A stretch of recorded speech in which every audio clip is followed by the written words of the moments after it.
نقصدوا الرزي ومن بعد الغيبة وندخلوا للباهية مدينة وهران. وهران وهران جايبك وهبي طربة، نتفكر فيك الحبيب رفيق زمان، في سيد الحسني اللاقي والطلبة وسيد الهواري على ملك وسلطان. Bienvenue à Oran, Wahran en arabe, la deuxième ville d'Algérie. Cette cité portuaire a été fondée en 902 par des marins andalous. Elle a connu par la suite une succession de dynasties arabo-berbères avant une domination espagnole à partir de 1509. De l'époque andalouse à la colonisation française en passant par le règne ottoman, c'est une commune chargée d'histoire et nous vous proposons de la découvrir à travers certains de ses monuments. وهران وهران جايبك وهبي طربة، نتفكر فيك الحبيب رفيق زمان، في سيد الحسني اللاقي والطلبة وسيد الهواري على ملك وسلطان. العيون الترك ياكلوا غدو في رحبة وللأندلس بعدها جنة رضوان. وهران وهران جايبك وهبي طربة، نتفكر فيك الحبيب رفيق زمان، في سيد الحسني اللاقي والطلبة.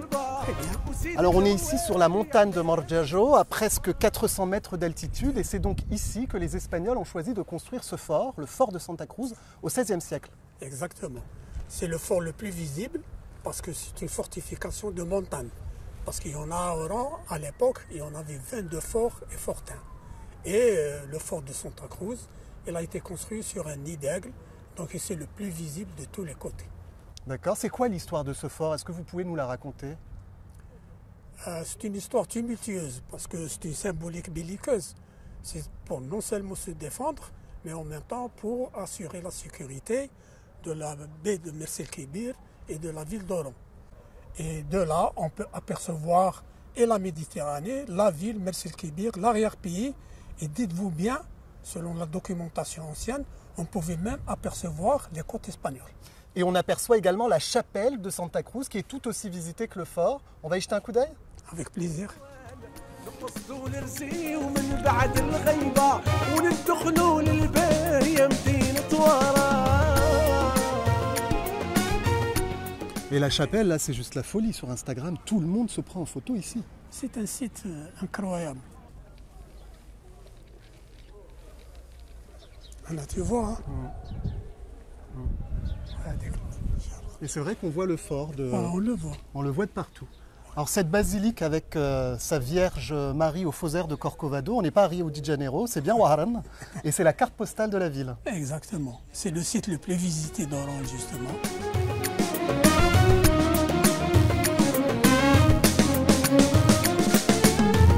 Et cette basilique Notre-Dame de Santa Cruz, elle a été construite bien après le fort. Effectivement, bien plus tard, le fort c'est le XVIe siècle et la chapelle c'est la moitié du XIXe siècle, exactement en 1849, suite à une épidémie du choléra. Donc pendant la colonisation française, on a décidé de construire cette basilique Notre-Dame de Santa Cruz suite à une épidémie de choléra. Mais pourquoi? Parce que le gouverneur de l'époque, le gouverneur militaire, à un certain moment, ils ont été débordés par le nombre de morts et il s'est adressé aux gens de l'église, à l'évêque. Il lui a dit, on a fait tout notre possible, on n'y arrive pas, faites une procession et foutez-moi là-haut, c'est ces termes, hein, une vierge pour jeter le choléra à la mer. Kouider Metahir, vous êtes le président de Bel Horizon, une association de sauvegarde du patrimoine oranais. Ce riche patrimoine d'Oran, vous vous battez pour le préserver. Il n'y a pas eu beaucoup de projets de restauration ni de réhabilitation, mais beaucoup plus des projets de démolition et de promotion immobilière. Donc ça a été surtout le béton qui a pris le dessus sur la pierre de taille, qui elle a traversé les siècles pour nous raconter l'histoire de nos ancêtres et l'histoire de toutes les civilisations qui sont passées par là. Donc Oran et le vieil Oran attend une réhabilitation et heureusement il y a maintenant une étude pour le plan de sauvegarde et de mise en valeur du vieil Oran, ce qui a été attendu par les habitants et par tous les partisans du patrimoine.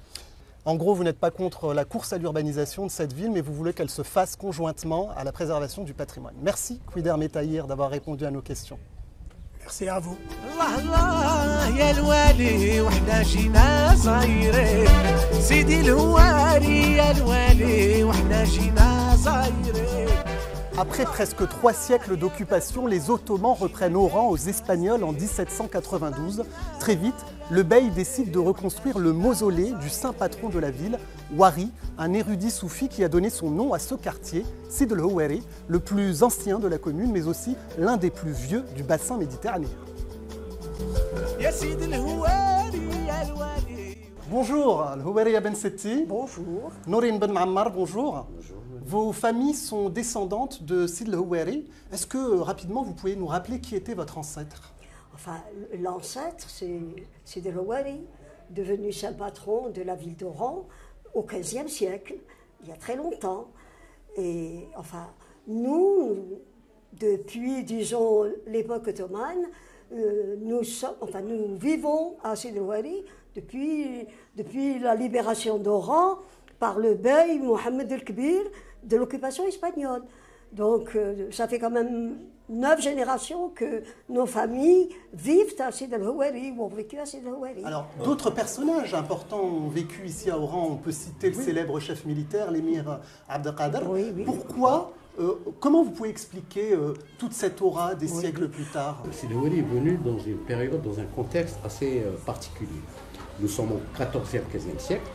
C'est l'ère des croisades, c'est l'ère des guerres religieuses entre le sud musulman et le nord chrétien, l'Europe. C'était les Zianides. Et c'était pendant le royaume Pendant le royaume Zianide, oui. qui était à leur apogée. Et Sid el-Houari a eu un rôle religieux, c'est vrai, mais il a eu un très grand rôle politique. C'est grâce un peu à ce personnage qu'Oran est devenu une cité un peu vénérée, connue, etc. Elle a donné ses lettres de noblesse à la ville. Les Oranais, Oranaises et les Algériens en général, qu'est-ce qu'ils viennent faire ici? Le ziara, c'est quoi? Ziara, ils viennent rendre visite au saint patron de la ville d'Oran. Ils viennent se recueillir auprès de sa tombe, déposer une ziara, allumer une bougie, ou bien de l'encens, oui. C'est un passage obligé. Oui, c'est exactement. C'est un passage obligé. Venir à Oran et ne pas rendre visite à Sid el-Houari, c'est vraiment une calamité. Aujourd'hui, Nourine, le Houariya, vous êtes enseignant. Toute l'histoire de ce mausolée, de votre ancêtre et de ce quartier en général, vous souhaitez la transmettre aux nouvelles générations? Bah oui, c'est clair. À travers Sid el-Houari, on transmet son savoir, son parcours, etc. Mais c'est tout. Ça veut dire qu'on ne peut pas dissocier le Houari Ben Omar de la ville d'Oran. C'est impossible. Donc à travers Sid el-Houari, on transmet toute la mémoire d'une ville. Oran, c'est Sid el-Houari et Sid el-Houari, c'est Oran. Oui, c'est un peu la conclusion.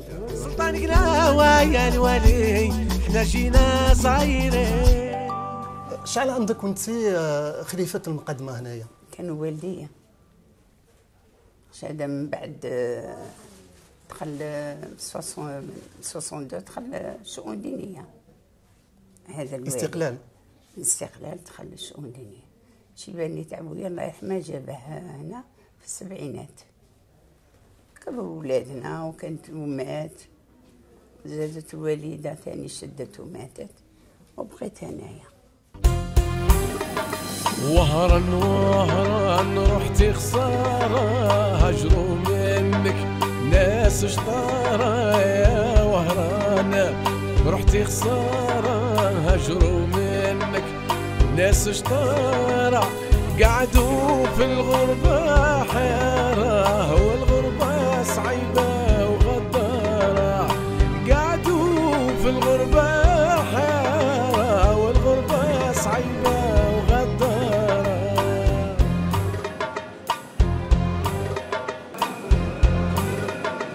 يا فرحي على ولاد الحامري ولاد مدينة وسيد الهواري يا فرحي على ولاد الحامري ولاد مدينة وسيد الهواري والله جيري يلا جيري يلا مليوني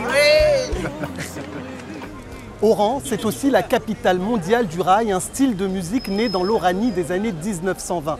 Depuis les complaintes de paysans pendant la colonisation française jusqu'à son inscription récemment au patrimoine mondial de l'UNESCO, ce chant populaire de l'Ouest algérien n'a pas cessé de se transformer. Et pour en parler, on a rendez-vous dans ce lieu devenu mythique. Boualem, bonjour. Bonjour Sidi Houari, marhaba bik. Merci de nous recevoir. Boualem Disco Maghreb plutôt, puisque c'est comme ça que tout le monde vous appelle. En fait, on est un peu ici comme dans un monument de la musique oranaise. هذا c'est un monument parce que هذا خرجوا منه بزاف الفنانين. كاع les artistes du rail خرجوا منه. كومونسون كاين كاين شي وحدين كاع ما تسمعوش بهم ما تعرفوهمش. كاع فاتوا من هذا المحل. Beaucoup d'artistes sont sortis d'ici, vous venez de le dire, Zahouaniya, Khaled, Mami, vous en avez connu plusieurs. Chab Hasni, Allah yarhamah, Chab Nasrou, le regretté Allah Chab yadukra ala Hasni, khair, Chab Nasrou, Allah yadukra ala khair, Chab Al-Ghazi, Benfissa, Boutayba Sghir, كاع les chanteurs du rail, كاين القدم كاين جدد. Et beaucoup d'entre Blaoui El-Houari, Allah yarhamah ويسع عليه.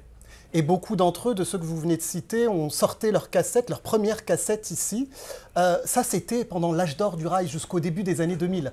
Et entre-temps, le numérique est passé par là et vous avez dû fermer. حنا كنا فريمون كنا نخدموا تري بيان اللي لو ميتي تاعنا سي لو بيراتاج. لو بيراتاج قعدت حنا اون انفستي نتفاهموا مع لو شونتور مع لوتور مع الكومبوزيتور لو ستوديو ان انفستيسمون لور ومن بعد ملي جيت باش تخدم تلقى 1 مليون داسوسي كاع تو الموند بيرات افيك لا نوفيل تكنولوجي لي غرافور اي تو سي بور سا كو حنا اون با بي مي راهي مولي رانا عندنا دوطر عندنا تكنيك واحده اخرى نخدموا فيها سي ان بو خلوها لا ديسكريسيون مي غادي نعاودوا نقلعوا ان شاء الله. Cette maison d'édition, son nom, Disco Maghreb, a été remis au goût du jour par DJ Snake. Est-ce que ça va vous aider justement à refaire partir le business? صافي بليزير مليحه للبلاد مليحه ليه مليحه للبيبليك الجيريان. Ça a changé un petit peu. Est-ce que ça vous aide vous aussi? Oui, انا عاونتني بالبزاف صافي بليزير شهره كبيره سيتي بيبليسيتي اللي دارها لنا دارها ليه ودارها الديسكو مغرب ودارها لالجيري ودارها الوهران. C'est quoi alors maintenant l'avenir de ce lieu mythique? Ben l'avenir تاعو maintenant le magasin il ne m'appartient plus parce que ولا تاع الشعب c'est public. Mais غادي نديروه un lieu de rencontre تاع les artistes. D'accord. Ou un genre d'un petit musée. D'accord.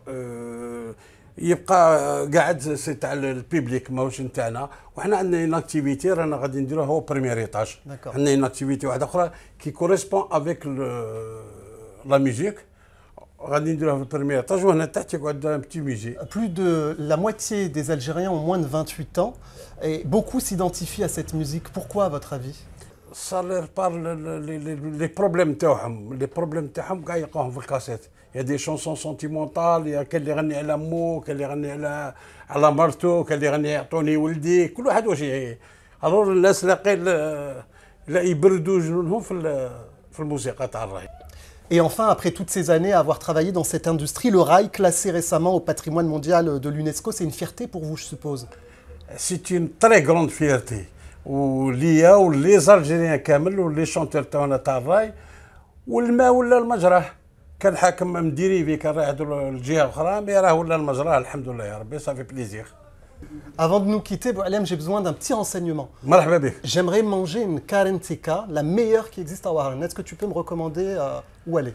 دوماج لا كارنتيكا بكري كانت في سيد الحزني بصح دوك يا با دو بروبليم راه كان واحد اخر فريمون اكزاكتومون بريسك كيف باسكو دانييرمون في النهار اللي جا عندي دي جي سنيك رحنا كلينا عنده دي جي سنيك قال لي ديني ناكل كارنتيكا كلينا عنده سي جوست ا بلاص اوش سي با لوين ديسي. D'accord. سي با لوين ديسي à pied بالك 5-10 minutes. Parfait. Eh ben, on va s'y rendre et je te remercie beaucoup de nous avoir reçus ici au sein de Disco Maghreb. Merci pour cette petite escapade musicale. Merci à toi. مرحبا صحيبي. Merci.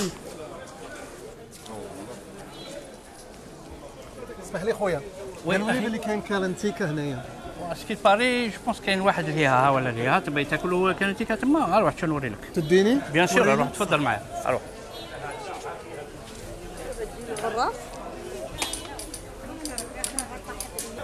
تتوري لي. وي فازي بيان سور.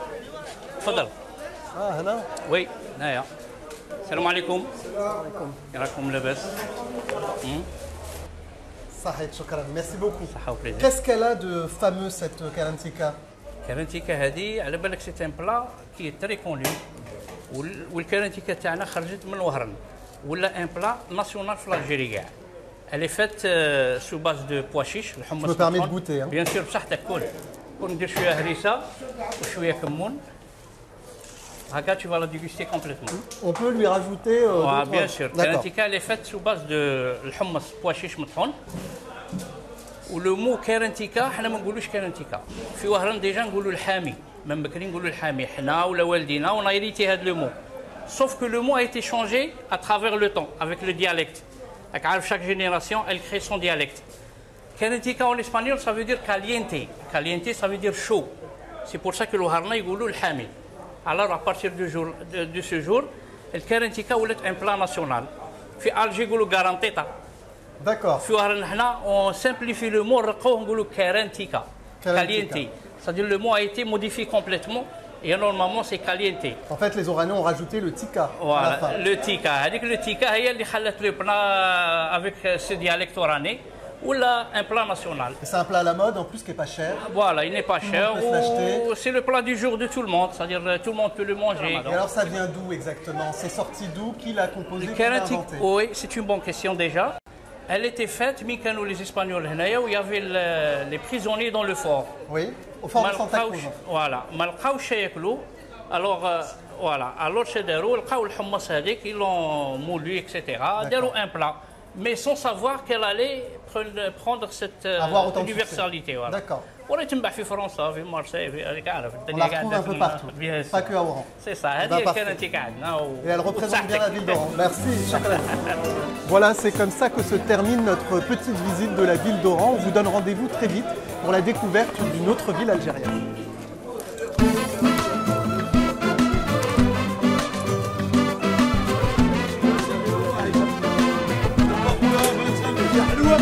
حلوة الطبخة